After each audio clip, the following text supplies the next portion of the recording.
हरे कृष्णा माता जी, आपका बहुत बहुत धन्यवाद। बहुत ही महत्वपूर्ण प्रश्न पूछने के लिए। आपका प्रश्न है कि हमारा सर्वोच्च हितैषी कौन है और हम इन्हें पहचाने कैसे। इस भौतिक संसार में माया के वश में लोगों को लगता है कि मेरी कोई 10,000 रुपए की नौकरी लगवा दे, वही सर्वोच्च हितैषी है। कोई बीमारी में मदद कर दे, वही सर्वोच्च हितैषी है। कोई शादी करा दे, मुसीबत में साथ दे दे, पढ़ाई लिखाई करवा दे, गाड़ी खरीदवा दे, कोई हर महीना गिफ्ट देता रहे, गाड़ी में घुमाता रहे, पिक्चर दिखाता रहे, खिलाता पिलाता रहे, हमें ऐसा लगने लगता है ये सबसे बड़ा हितैषी है मेरे जीवन का। लेकिन आजकल इसका बहुत ही उल्टा हो रहा है। ऐसा कर करके लोग इसको मिसयूज करते हैं। इवन कि अगर कोई डॉक्टर इलाज भी करता है, कोई नौकरी भी लगवाता है, कोई गिफ्ट भी देता है, तो वो किसके लिए दे रहा है? वो तो केवल और केवल शरीर के लिए दे रहा है। शरीर जैसे नष्ट होगा वैसे ही सब कुछ फिनिश, उसका दिया हुआ चीजें, उसकी यूज की हुई चीजें शरीर के साथ सब खत्म। वो तो शरीर के बाद जीरो हो गया, तो परम हितैषी कैसे हुआ? लेकिन भ्रमवश लोगों को, अज्ञानतावश लगता है कि ये परम हितैषी हैं।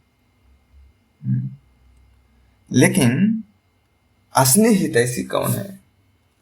भगवान भगवत गीता में खुद कहते हैं, अध्याय 5 के श्लोक संख्या 29 में, भोक्ताराम यज्ञतपसाम सर्वलोक महेश्वरम सुहृदम सर्वभूतानाम ज्ञात्वा माम शांतिमिच्छति। मुझे समस्त यज्ञों तथा तपस्याओं का परम भोक्ता, समस्त लोकों तथा देवताओं का परमेश्वर एवं समस्त जीवों का उपकारी एवं हितैषी जानकर मेरे भावनामृत से पूर्ण पुरुष भौतिक दुखों से शांति लाभ करता है।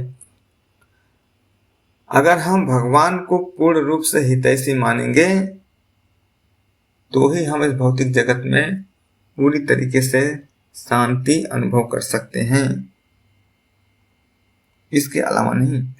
हमारे जीवन में हमें लगता है कि मेरा मित्र बहुत हितैषी है, मेरे रिश्तेदार बहुत हितैषी हैं।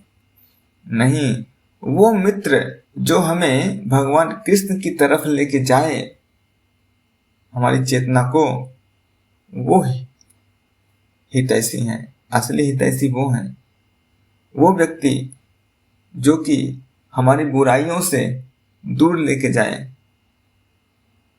भौतिक चेतना से आध्यात्मिक चेतना में लेके जाए, वो असली हितैषी है। क्योंकि माया के प्रभाव में जीव अपना रास्ता ही भूल जाता है।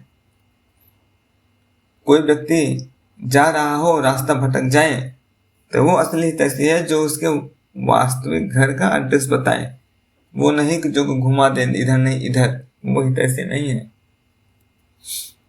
तो असली हितैषी कौन है हमारे जीवन में? जो भक्त, जो गुरु, जो मित्र, जो रिश्तेदार हमें असली घर का रास्ता दिखाए, हमारी चेतना को उठाने का कार्य करें, हमें भगवान से जोड़ने का कार्य करें। वो क्या है? हमारा असली हितैषी है। श्रील प्रभुपाद जी कहते हैं कि वास्तविक मित्र और हितैषी वही है जो कृष्ण भक्ति की ओर लेके जाए। यह वास्तविक हितैषी है, परम हितैषी है।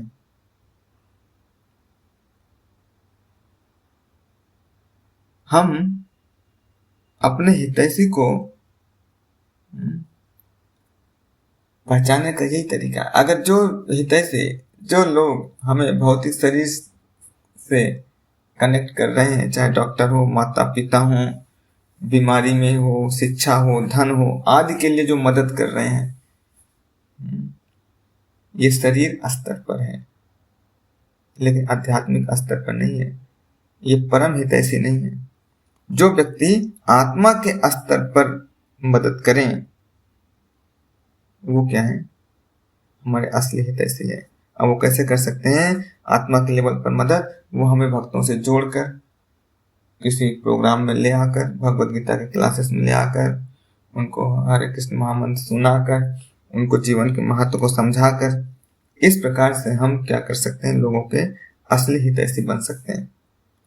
जैसे कौरव और कृष्ण, कौरव लोग सोचते थे कि मेरा हितैषी कौन है, शकुनी मामा है।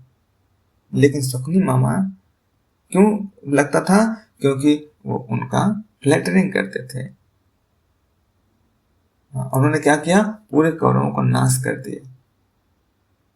क्या दिला रहे थे? संसार दिला रहे थे, भौतिक चीजें, और पूरा वो भी भौतिक चीजें भी नाश हो गया, आध्यात्मिक चीजें भी। जबकि भगवान कृष्ण उनके परम हितैषी थे, लेकिन वो उनको समझ ही नहीं सका। नारद मुनि और ध्रुव महाराज, नारद मुनि जब ध्रुव महाराज जी से मिले तो वो चाहते तो ध्रुव महाराज जी को तपस्या में लगा देते, भैया एक पैर पर खड़े होकर तपस्या करो।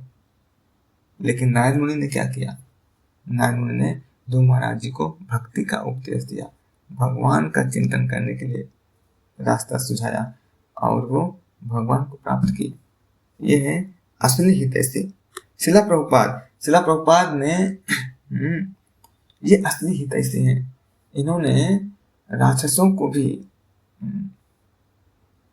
क्या बना दिया, भगवान से जोड़ दिया, भगवान के भक्त बना दिए। उनको शारीरिक से नहीं, आत्मा को नीचे से उठाकर ऊपर पहुंचा दिए। ये जो हितैषी है ये परमानेंट है। आफ्टर लाइफ, जीवन के बाद भी ये नष्ट नहीं होगा। हमारी चेतना धीरे धीरे ऊपर की तरफ जाती रहेगी, और एक समय ऐसा आएगा, अगर हम अच्छे से आध्यात्मिक प्रैक्टिस करेंगे तो हम जन्म मृत्यु के चक्कर से बाहर आकर भगवान को परम धाम में जा सकते हैं। हम लोग वृंदावन आते हैं, कितना अच्छा लगता है। जरा सोचिए, जब हम ऐसे वृंदावन में पहुंच जाएंगे जहां पर हम भगवान के साथ आदान प्रदान करेंगे, भगवान के भक्तों के साथ मिलकर भगवान की सेवाएं करेंगे, तो कैसा दिव्य वातावरण होगा। वो आनंद तो इस शब्दों में एक्सप्लेन ही नहीं किया जा सकता। इस प्रकार से शिला प्रभुपाद लाखों लोगों के परम हितैषी बने। ये है असली हितैषी। शरीर से रिलेटेड मदद करने वाले हितैषी जरूर है, लेकिन परम हितैषी नहीं है। ये टेम्परेरी है, अस्थायी है। हमें असली हितैषी को ढूंढना है। असली हितैषी कौन है? जो कि हमें भगवान से जोड़ रहे हैं, भगवान अपने भूले हुए घर को याद दिला रहे हैं, भूले हुए संबंध को याद दिलवा रहे हैं। ये हमारे क्या है, असली हितैषी। अर्थात गुरु और कृष्ण ही, या फिर भक्त ही लोग ही, जो कि हमें भगवान की को याद दिला रहे हैं और जीवन का असली महत्व बता रहे हैं। वो हमें भौतिक संसार से भटकाने से रोक रहे हैं और हमारा असली अस्तित्व समझा रहे हैं। वो वही लोग क्या है,